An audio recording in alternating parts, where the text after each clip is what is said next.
एक चरित्र में बड़ी विशिष्ट बात पाई गई। देखो, सदन जी का जो जन्म है, इसी से हमें ये पता चलता है कि भगवान केवल भाव देखते, केवल भाव देखते हैं। सदन कसाई ताकि नीकी कसियाई, जैसे बाराबानी सोने की कसौटी कसियाई है। जीव को न बध करें ए पे कुलाचार ढरें, बेचे मांस लाए प्रीति हरि सो लगाई है। गंडकी को सुत बिन जाने तासों तोल्यो करे, भरे दृग साधु आनि पूजे पे न भाई है। कही निशि सुपने में वाही ठोर मुंह को देवो, सुनो गुण गान रीझो ही की सच्चाई है। सदन जी का जन्म कहां हुआ? कसाई कुल में, जहां पशुओं का वध करना एक स्वाभाविक वृत्ति है। निंदनीय किसी भी जीव की हिंसा करना निंदनीय कार्य है। देखो, पर कभी कभी ऐसे महापुरुषों का प्रभाव प्रकाशित होता है कि कुल कर्म छू भी नहीं सकते। सदन जी जैसे स्वर्ण कसौटी पे कसा जाए तो खरा निकले, ऐसे खरे महाभागवत थे। उनके हृदय में एक बार कुछ रिश्ते नातेदार आए, बच्चे ही थे, तो पिता एक छोटा बछड़ा लाए थे। वहां तो कटते ही रहते थे। पिता ने कहा कि ज्यादा तो इसमें मांस नहीं, इसकी टांगों में मांस से पहले तो फिर अपने अतिथि का स्वागत करते हैं। सदन जी ने जब सुना उसके पास गए तो लिपट कर रोए। बच्चे थे, बछड़े से, ऐसा ऐसा मेरे पिताजी कह रहे हैं तुम्हें काटा जाएगा, और ऐसे दुलार कर रहे थे। बछड़े के भी देखा आंसू निकल रहे। हर जीव को पता है, कष्ट का पता होता है।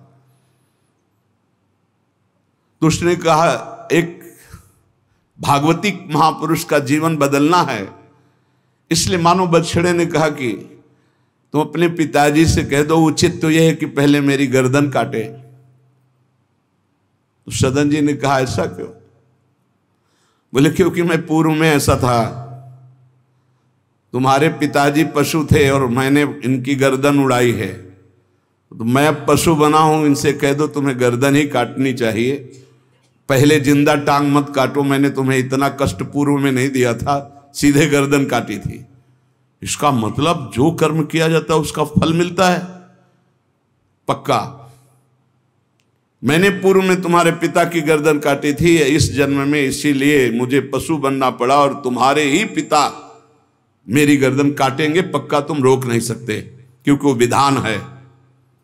पर वो पहले टांग ना काटे, पहले गर्दन काटे। अब ये घटना उनको बहुत चुभी। जीव को अपने कर्म का फल भोगना पड़ता है जन्म जन्मांतरों में। बच्चे ही थे, कुछ संत मंडली जा रही, यही है मत की रति गति भूति भलाई, जब जे जतन जहां जे पाई, सो जानो सत्संग प्रभाव। सत्संग का एक अमोघ प्रभाव होता है। वो संतों के सामने गए, चरणों में लौट गए, बालक थे। संत जनों ने उठो उठो बच्चे, तो रोते हुए बोले कि हर कर्म का फल जीव को भोगना पड़ता है, कोई ऐसा साधन है जिससे कर्म का फल ना भोगना पड़े और जीवन मुक्त हो जाए, जीव मुक्त हो जाए? उनका भगवान का निरंतर नाम रटना। श्री हरि हरि नाम निरंतर रटे और स्वयं किसी जीव को कष्ट ना दे और संतों का संग करता रहे तो जीवन मुक्त हो जाएगा। बस छोटे से बालक सदन जी में बात बैठ गई। बस अंदर शुरू कर दिया, हरि श्री हरि श्री हरि श्री हरि।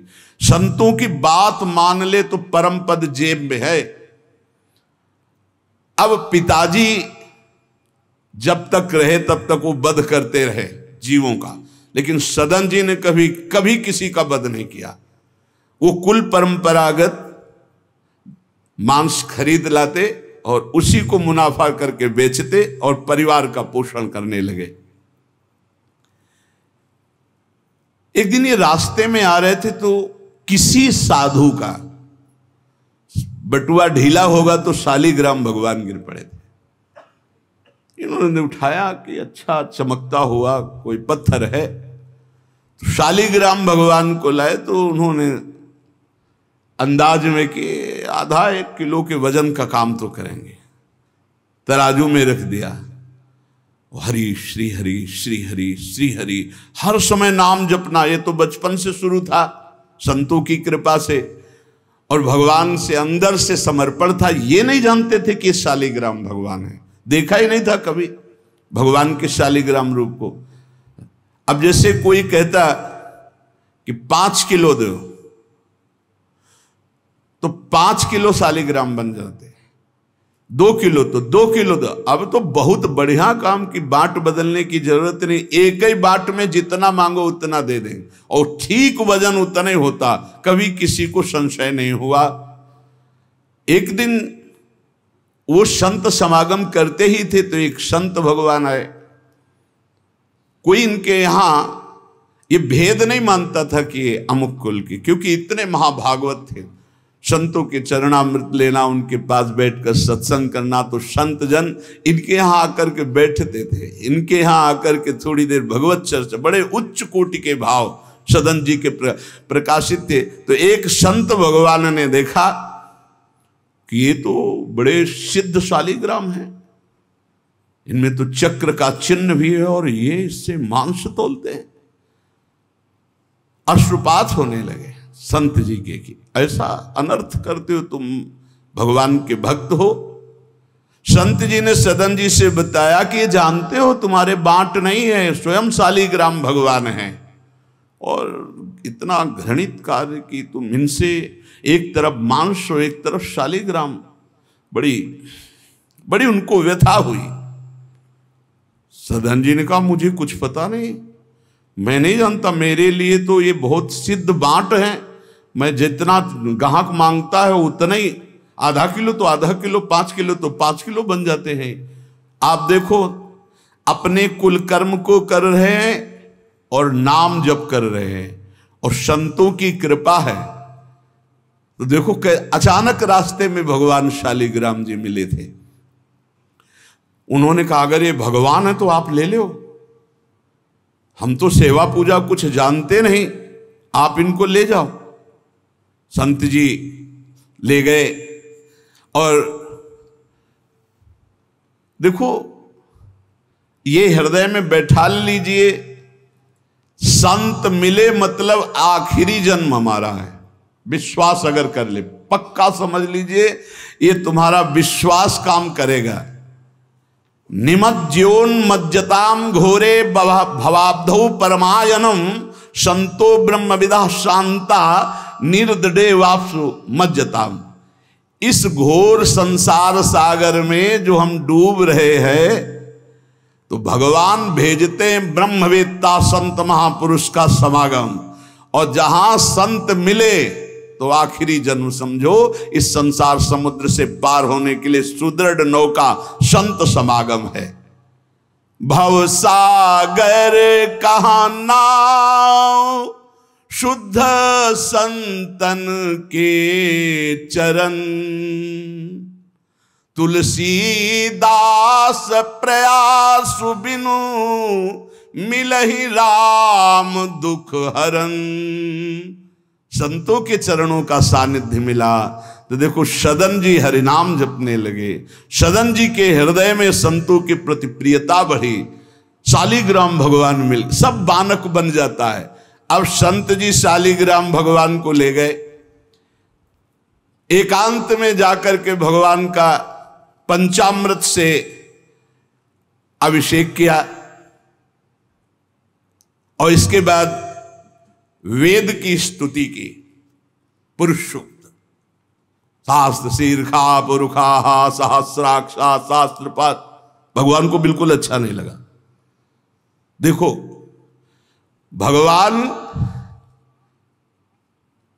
प्रीति चाहते हैं, सिद्धांत एक अलग होता है। इसीलिए कल हम ऊपर कुछ साधकों से कह रहे थे कि किसी भी साधक को ठाकुर जी में जिस रूप में आसक्ति हो उसको ठेस नहीं पहुंचानी चाहिए, क्योंकि पता नहीं कितना आसक्त हो, आप देख करके अच्छा चलो, ऐसे नहीं कभी वही ओहो धन्य भाग, कितने सुंदर आपके ठाकुर जी है, बहुत सुंदर, आप खूब प्यार कीजिए, क्योंकि पता नहीं वो कितनी गहराई से प्यार कर रहा है आप, तो उसका हृदय बहुत दुखी हो जाएगा। भक्त का हृदय दुखी हुआ तो आपकी उपासना में फर्क पड़ जाएगा।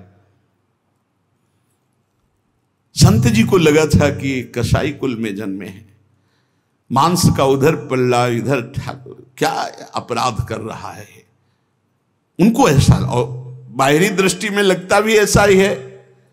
तो कहा भयो जो पे बड़े कुलहू में जन्म भयो, जप तप नेम व्रत साधन अपार है। कहा भयो तीर्थ अनेकन गमन किए, गयो नहीं जौलो निज मन को विकार है। जौलो मेरे संतन में राखे जाति भेद सदा, तौलो कहो कैसे वह पावे सुख सार है। मेरे साधु नीच पद पंकज ना धोयो, जौलो सब शास्त्रन को पढ़ी बोई भार है। जरा भी भाव किसी भी संत जो भगवत मार्ग के प्रतीक है, जाति पक्ष में रूप पक्ष में इनके तेज तो है नहीं, ये तो ऐसे बिल्कुल नहीं, सावधान, पता नहीं कौन किस कोटि का, उच्च कोटि का महापुरुष आपका चिन्ह। उन संत बहुत अच्छे संत थे, पर उनके मन में बात आ गई कि जाति के तो कसाई ही, काम तो नीचे ही है, मांस। देखो नहीं जाना भगवान की महिमा, हम समझ रहे थे उच्च कोटि के, और वो बहुत उच्च कोटि के महापुरुष सदन जी, निरंतर नाम जप। और एक खास बात थी सदन जी में, दैन्यता, कि मैं तो किसी योग्य नहीं, और उनको पता भी नहीं था कि शालिग्राम भगवान हैं। तो लेके आयो साधु मैं तो बड़ो अपराध कियो अभिषेक सेवा करी पे न भाई है। ये तो प्रभु रीझे तो पे जोई चाहो सोई, करो गरो भरी आयो सुनिमति बिसराई है। तेई हरि उरधारी डारी दियो कुलाचार, चले जगन्नाथ देव चाह उपजाई है। मिलो एक संग संग जात वे सुगात सब, तब आप दूर दूर रहे जान पाई है। संत जी ने बड़ा अभिषेक किया, वेद स्तुति की, भगवान को भोग लगाया, बड़ी प्रसन्नता से उच्च सिंहासन पर विराजमान किया। भगवान उसी समय आकाशवाणी हुई, ए साधु, मुझे ये तुम्हारी वेद स्तुति बिल्कुल पसंद नहीं, तुम्हारा ये पंचामृत स्नान भोग, ये सब तुम मेरे भक्त पर नीच बुद्धि करके मुझे लाए हो ना, ये मुझे तुम क्या समझते हो? वेद मेरी श्वासों से ही तो प्रकट हुए हैं। वेद क्या है? भगवान की श्वासों से वेद का प्रादुर्भाव हुआ है। सोहरि पढ़े ये अचरज भारी, चारों वेद भगवान के श्वासों से प्रकट हुए। जाकी श्वास वेद श्रुतिचारी, जिनकी श्वासों से चारों वेदों का प्रादुर्भाव हुआ। मैं वेद की स्तुति और गंगा जल से उतना प्रसन्न नहीं होता जितना मैं अपनेपन के भाव से, मेरे सदन जी हैं और मैं सदन जी का हूं, मैं बिल्कुल तुम्हारी सेवा से प्रसन्न, मैं अपराध मानता हूं कि तुम वहां से मुझे लाए हो। साधु जी यह बात सुनकर एकदम घबरा गए, शालिग्राम भगवान को लिया, दौड़ते हुए सदन जी के पास गए और गदगद स्वर में कहा, मैंने भारी अपराध कर दिया, ठाकुर जी को अप्रसन्न कर दिया। मैंने आपके प्रति भाव किया कि आप कसाई कुल में आपका अधिकार ठाकुर का नहीं है, इसलिए आप ठाकुर जी को नहीं जानते हो, आप ऐसा ये लो।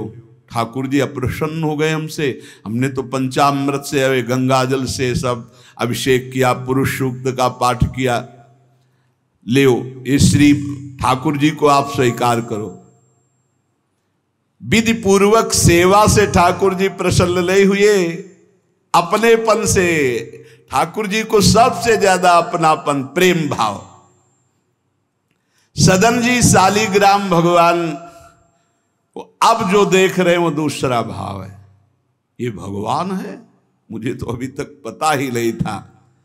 साधु जी जब चले गए तो कहा अब तौलने के काम में तो नहीं, एक सुंदर नवीन कपड़े में ऐसे गले पे लगा लिए, ठाकुर जी गले पे डाल लिए। भगवान रीझते हैं भक्त की अपनेपन की प्रीति में, जो चाहे वो प्राप्त कर सकता है, सिर्फ अपनापन प्रभु को चाहिए। हम यही कहते हैं बार बार कि अपनेपन पे कुल्हाड़ मत चलाओ, विश्वास पर कुल्हाड़ मत चलाओ। साधना बने ना बने, लेकिन हमारे माई श्यामाजू को राज पार हो जाओगे, हमारी बात मान लो। श्री जी सिर्फ अपनेपन को देखती, सिर्फ अपनेपन को। अवगुण करे समुद्र सम गणत न अपनो जान, राय के संभजन को मानत मेरु समान। श्री सदन जी ने निज हृदय से लगाया और आंसू बहने लगे कि प्रभु मुझे तो आपका ज्ञान ही नहीं कि आप भगवान हो। आंसुओं से अभिषेक हो रहा, नाथ अभी तक तो मैं आपको जानता नहीं था, बड़ा अपराध हुआ, लेकिन आज मैं, जब आप हमें इतना प्यार करते हैं, जब साधु ने बताया कि मुझे भगवान ने कहा है कि मैं जितना सदन जी को प्यार करता हूं, उनकी मैं भावना से प्रसन्न, तुम्हारी सेवा से नहीं, उनको अद्भुत वैराग्य हो गया। बोले आज के बाद घर परिवार में ही नहीं रुकूंगा, अब केवल भगवान का होकर वैराग्य भाव से जीवन भगवान को समर्पित करता हूं। शालिग्राम जी गले में टांगे और कहा पहली यात्रा जगन्नाथपुरी, पहले जगन्नाथ जी के दर्शन करूंगा जाकर, पूरा जीवन अब भगवान के लिए। भगवान देखो कैसे कृपा करते। बचपन में संतों से उपदेश मिला, नाम जब शुरू किया, ऐसे उच्च कोटि के महात्मा के ऐसा कार्य करने पर भी सब संत उनके यहां जाते थे, और उसका परिणाम हुआ कि घोर वैराग्य युक्त होकर भगवान के अनुराग में घर से चल दिए। श्री सदन जी कुटुंब परिवार कुल व्यापार सब छोड़कर जगन्नाथ जी के दर्शन के लिए चले। कुछ दूर चलने पर यात्रियों का समुदाय दिखाई दिया जो जगन्नाथपुरी जा रहे थे, तो उनके संग हो गए। जब उन लोगों ने, कुछ ने पहचान कर ली कि अरे तो कसाई कुल के हैं, और तो सब दूर दूर छूना भी नहीं चाहते थे। यही बहुत बड़ी चूक हो जाती है, जो भगवान को समर्पित हो जाए उसमें कभी जाति पक्ष ना देखे, नहीं, बहुत बड़ी हानि हो जाती है। राजसूय यज्ञ में स्वपच वाल्मीकि को आदर सहित पवाकर पूर्ण यज्ञ करवाई भगवान ने। ये बात ध्यान रखना है, अपने जात अभिमान में आकर कभी किसी भक्त का अपमान न कर दे कि वो नीच कुल का है, ऐसा कुछ। जब ये देखा सदन जी ने कि ये लोग घृणा करते हैं हमसे, तो खुद अलग हो गए। सदन जी बड़े पुलकित है कि आज जगन्नाथ जी के दर्शन होंगे। एक जगह देखा, गौएं पानी पीने के लिए लालायित हैं, तो एक आदमी बाल्टी से पानी निकाल तो गौओं को डंडा मारने लगा। सदन जी ने कहा क्यों, पानी क्यों नहीं पीने देते? तो बोले इतना गहरा कुआं है, घसीटने से हमारे हाथ दर्द होते, अपने घर के लिए ले जाएंगे कि इनको पिलाएंगे? तो उनका अगर आप कृपा करें कुछ समय हमें दे दें बाल्टी और मैं भरूं, तो बोले मुझे फिर कोई परेशानी नहीं। भर भर करके 2500 गाय थी, सबको पानी पिलाया। शाम हो गई, पानी खींचने में पिलाने में समय लगा, तो उन्होंने सोचा गांव में भिक्षा मांग लेते हैं और आज रात्रि कहीं एकांतवास कर लेते हैं, सुबह जगन्नाथ जी के दर्शन करेंगे। तो आयो मग गांव भिक्षा ले नई ठाव गयो, नयो रूप देखी को तियारी जी परी है, बैठो याही ठौर करो भोजन निहोरी कहो, रहो निसि सोई आई मेरी मति हरी है। लेवो मोह को संग गरो काटो तो न होए रंग, बूझी और काटी पति ग्रीव पे न डरी है, कही अब पागो मोसो ना तो कौन तो सो मोसो, सुर करी उठी इन मार्यो भीर करी है। बहुत कठिन है वैराग्य लेकर भगवान के मार्ग में परम दयालु स्वभाव श्री सदन जी जगन्नाथ जी के दर्शन करने। रास्ते में एक घर में आवाज लगाई भिक्षाम दे, भगवान की लीला। एक स्त्री निकली भिक्षा लेकर, देखा रूप तो जो भगवान का नाम जप करते हैं, भगवान आश्रित होते हैं, उनका रूप अलौकिक होने लगता है। एक दिव्य आकर्षण होता है जो सबके चित्त को आह्लाद प्रदान करता है, क्योंकि आनंद स्वरूप भगवान का निरंतर चिंतन होता है। उसके प्रभाव से मुखाकृति में एक अद्भुत लावण्य, एक अद्भुत आकर्षण होता है। वो स्त्री ने देखा कि नवयुवक भिक्षुक तेजस्वी, वो रीझ गई, देखते ही रीझ गई, और उसने कहा कहीं मांगने की जरूरत नहीं, आप यहां बैठो और भोजन करो। सदन जी ने कहा हमें पाना तो है ही, जब आप पवाने के लिए कह रही तो पवा दीजिए। स्वाभाविक, क्योंकि अभी वैराग्य मार्ग में निकले। उस स्त्री ने प्रार्थना की, भोजन बना के पवाया और कहा प्रभु यदि आज रात्रि यहीं विश्राम कर लें तो आपको क्या, सुबह जगन्नाथपुरी चले जाइए।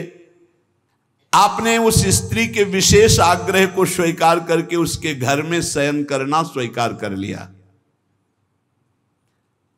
जब उसके पति सो गए तो वो रात्रि में उठ करके आई और आपके पास आकर बोली कि मैं आपको देख करके काम से पीड़ित हो चुकी हूं, अतः आप मुझे स्वीकार कीजिए और मैं सदा सदा के लिए आपके साथ के लिए चल दूंगी।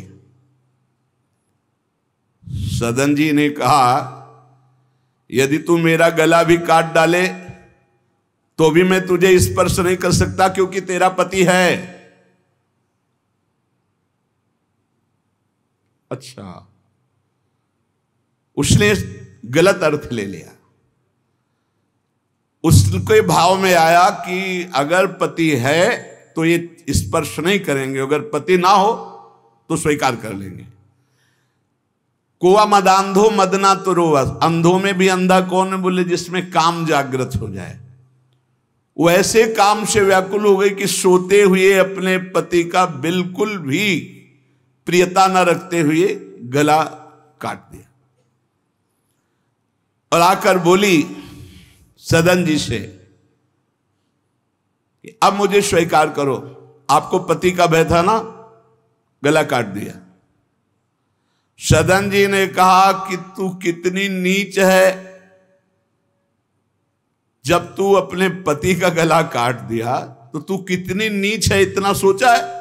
वैसे ही मैं तुझे स्पर्श नहीं करता, अब तो तुझे देखना भी नहीं। तो स्त्री ने कहा मुझे ऐसा मत समझो कि मैं तुम्हें भी बख्श दूंगी, तेरे कारण मैंने अपने पति का गला काटा है तो फिर तू भी नहीं बच सकता।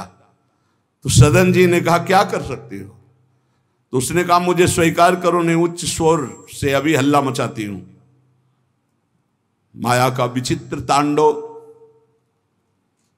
और मैं जोर जोर से सबको कहूंगी कि ये मेरे साथ गलत करना चाहता था, मैंने रोका, मेरे पति ने रोका, मेरे पति का गला इसने काट दिया, इसलिए अभी कहती हूं मैं आजीवन तुम्हारे साथ रहूंगी, मुझे ले चलो।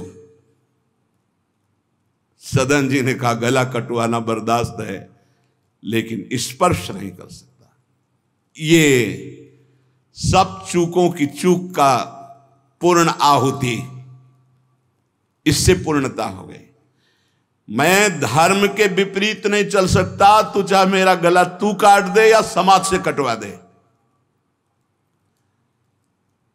सदन जी भगवान के भक्त थे, उनके भोले भक्त होते हैं भगवान के, ज्यादा बुद्धि नहीं लगाते हैं, नहीं तो रुकना ही नहीं चाहिए था या उसी समय भाग जाना चाहिए था, भागना चाहिए था।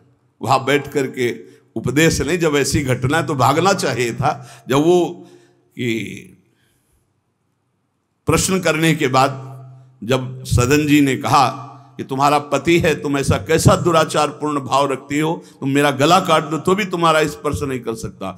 अब तो उसने देखा कि ये हल्ला मचा दिया, दौड़ो दौड़ो देखो ये ऐसा ऐसा। अब गांव के लोग इकट्ठा हो गए, तुरंत बंदी बनाए गए सदन जी। वहां कौन सुने सदन जी, कौन सुनता है, भीड़ में कोई सुनता है। कड़ा शासन बादशाह का था, उनके सामने पेश किया गया। हाकिम पकड़ पूछे कहे हंसी मार्यो हम, डार्यो सोच भारी कही हाथ कत डारी। कट्यो कर चले हरि रंग मांझ झिले, मानी जानी कछ चूक मेरी यह उर्धारिये। जगन्नाथ देव आगे पालकी पठाई लेन, साधना सो भक्त कहा चढ़े ना बिचारिये। चढ़ी आए प्रभु पास सुपनों सो मिट्यो त्रास, बोले दे कसौटी हूं पे भक्ति विस्तारिये। जब सामने बादशाह के पेश किया गया सदन जी को, पूछा गया स्त्री से क्या दोष है इनका। बोले साहब ये हमारे प्रति गलत भाव रख रहे थे, मेरे पति ने मेरी रक्षा की तो इन्होंने पति का वध कर दिया, फिर मेरे साथ तो मैंने हल्ला मचा दिया, फिर ये बंदी बनाकर आपके सामने ले गए। सदन जी से पूछा तो हंस दिया, उस स्त्री की तरफ देख के हंस दिया कि भगवान क्या लीला करना चाहते हो। और सदन से पूछा तुमने ऐसा किया, तो बोले जो ये कह रही वही सत्य है। उन्होंने विचार किया कि जन्म जन्मांतरों में हमारे कोई पाप हैं जिनका निस्तार भगवान करवाना चाहते, नहीं तो ऐसा क्यों लीला करते। उन्होंने कहा जो एक कह रही है वही बात मानी जाए। सहम गई स्त्री कि है क्या, वो भक्त को क्या जाने। विरोध नहीं किया सदन ने, यह है धैर्यवान भगवान के भक्त का। उन्होंने कहा जो ये कह रही है, क्योंकि जो ही प्यारो करे सोई मोहि भावे, जो ये कह रही थी। भगवान के रहस्य को जानने वाले भक्त ऐसा ही। श्री गदाधर भट्ट जी कथा करते थे, अपार भीड़ एकत्रित हो जाती वृंदावन में। आगरे से लोग सुबह भाग भाग करके अपार भीड़ सत्संग। तो एक कल्याण सिंह जी थे, बड़े जमींदार धनी, और सत्संग का प्रभाव है कि जितेंद्रियता वैराग्य भगवत प्रीति ये बढ़ती है। तो जब से उन्होंने सत्संग सुना तो ब्रह्मचर्य का नियम ले लिया, पत्नी से बात नहीं करते थे। अब घर गृहस्थी में तो यही संसारिक सुख है। कई महीने हो गए वो अपने राजकाज और सत्संग में भाग जाना, सत्संग से आना, बस एकांत में भजन करना। पत्नी ने देखा कि कई महीने हो गए हमारी तरफ देखना भी नहीं, बातचीत नहीं, ये कहाँ जाते हैं, कौन है ऐसा। तो पता चला गदाधर भट्ट जी क्या। बोले हमारी जिंदगी का कांटा है वो, बड़े सुख चैन से जीवन कट रहा था जब से सत्संग में गए। अरे दक्ष ने साप दे दिया नारद जी को इसी बात के लिए, साप दे दिया। 2 घड़ी से ज्यादा कहीं तुम टिक नहीं सकते, जाओ साप देता हूं। तो नारद जी ने कहा 24 दूनी 48 मिनट में तो हम बड़ा काम कर लेंगे, तुम साप दे दो कोई बात नहीं। उसने सोचा कि मैं ऐसा मुंह काला करूं गदाधर भट्ट जी का कि कोई सुनने ही ना जाए, तो जब ये कथा नहीं सुनेंगे तो फिर हमसे प्यार करने लगेंगे। इसी ताक में थी कि कैसे क्या करूं। तो देखा उनकी गली में एक भिखारिन मांग रही थी, फटे पुराने कपड़े पहने, गर्भवती थी। फौरन बुलाया और सोने की असरफियां दी। अरे वो तो गली में मांगने वाली सोने की असरफियां मिली। अरे मालकिन तो उनका एक काम है, जितना तू धन कहेगी तुम्हारे परिवार वालों को दूंगी, बस एक काम कर, तू जा करके कथावाचक जहां मेरे पति कथा सुनने जाते उनका नाम गदाधर भट्ट है, वहां जाके बीच सभा में कह दो कि वैसे तो रोज आते थे और जब से ये हो गया तब से आ नहीं रहे, इसका पालन पोषण कौन करेगा। बस वो समझ गई थी इतने में सब भक्तों की श्रद्धा खत्म हो जाएगी। गली गली मांगने वाली उसको इतना स्वर्ण मुद्रा मिल गई, वो फूली हुई गई और कहा पंडित जी, पूरी सभा ऐसे लगी थी, नजदीक जाके जब ये नहीं रहा था तब रोज आते थे, जब से गर्भ रह गया तो आना ही बंद कर दिया, इसका पालन कौन करेगा? बोले बैठो बैठो, बहुत दिनों में आए, बैठो, जिसने गर्भ दिया वही इसका पालन भी करेगा, तुम चिंता क्यों करती हो? खुश खुश शुरू हो गई कि यार ऐसा बड़े त्याग वैराग्य, बड़े उच्च कोटि के महापुरुष गदाधर भट्ट जी बड़े त्याग वैराग्य की बातें करते हो, ये हालत है पीछे की। अरे कुछ लोग कहने लगे हम तो कहते ही थे, शोरगुल शुरू हो गया। और कुछ भक्त थे जो प्राण समर्पित किए थे, उन्होंने कहा ऐसा नहीं हो सकता, ऐसा कदापि नहीं हो सकता, कोई षड्यंत्र रचा जा रहा है। तो उनमें एक बहुत श्रद्धावान और समर्पित थे, उनको बिल्कुल चैन नहीं पड़ा, सोचा अगर सामने से कुछ तो फिर हमारे ऊपर गदाधर भट्ट जी की, और वो समता प्राप्त पुरुष, जैसे सदन जी ने कह दिया जो ये कह रही वही सत्य है, ऐसे उन्होंने कहा कि तुम चिंता क्यों करती हो, जिसने गर्भ दिया वही पालन करेगा, बैठो तुम आराम से सत्संग सुनो।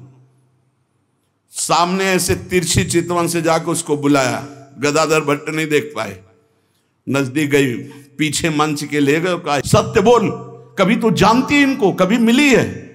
वो घबरा गई क्योंकि दसियों लोग पीछे पहुंच गए जो श्रद्धावान थे, बोल सच्ची। तो उनका मैंने तो कभी देखा ही नहीं है इनको, ये हमारे पास क्या आएंगे? खोल के दिखाई, इतनी असरफियां मुझे मिली हैं और इससे ज्यादा मिलेंगी। इस बात के कारण मैंने सोचा मेरे परिवार का, अरे तू परिवार के पोषण की सोच रही, लाखों की श्रद्धा की बात है, किसने दिया? बोले कोई कल्याण सिंह है उनकी पत्नी। कल्याण सिंह ने जे ही सुना, गदाधर भट्ट जी ने रोका, सत्संग का मतलब क्या है? बोले सभा में बोल। गदाधर भट्ट जी ने कहा कुछ कहने की जरूरत नहीं है, ये सब भगवान से प्रेरित है।